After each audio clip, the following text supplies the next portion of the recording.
Cette séquence va nous faire découvrir une nouvelle méthode de Photoshop CS3 qui nous permet de diffuser des images lourdes par l'intermédiaire du web. J'ai ici ouvert une image qui fait 23 mégas. C'est un fichier JPEG qui pesait à peu près 7 mégas une fois compressé.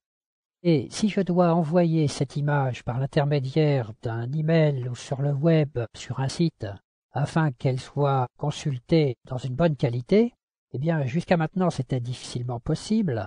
J'étais obligé, d'une part, de rééchantillonner l'image dans une définition bien inférieure pour réduire son poids de fichier.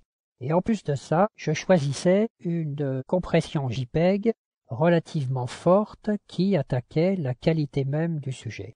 À partir de maintenant, de cette fonction CS3 de Photoshop, il y a donc une solution qui consiste à exporter l'image par une méthode qui s'appelle Zoomify. Je vais décider d'un dossier, je vais prendre celui qui est sélectionné par ici, pour créer une nouvelle image. À cette nouvelle image, je vais lui appliquer un taux de compression JPEG qui reste tout de même dans une qualité élevée, qui est la qualité 8 couramment utilisée. Compression que je vais optimiser pour réduire encore un peu plus le poids du fichier. Et l'image va être découpée en carreaux de 400 par 400 pixels et je vais pouvoir l'ouvrir dans mon navigateur web. On va essayer tout de suite. La photo est arrivée très vite sur mon navigateur web. Je peux ici la visionner soit dans son ensemble ou avec différentes vues de zoom que je commande ici jusqu'à 100%.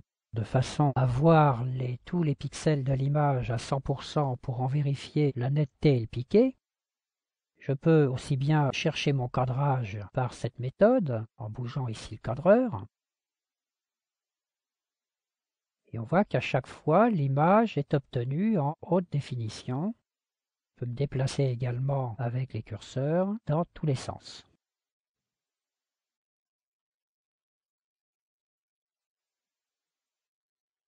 Énorme avantage pour les personnes qui achètent par exemple des images et qui ont besoin d'en voir la qualité, car il est souvent difficile de juger la netteté de l'image quand on la voit évidemment en petit format.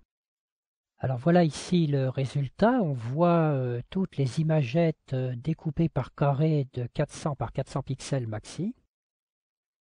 Et le résultat qu'on peut envoyer maintenant sur le web grâce à Zoomify des fichiers très lourds qui peuvent être consultés dans le moindre détail.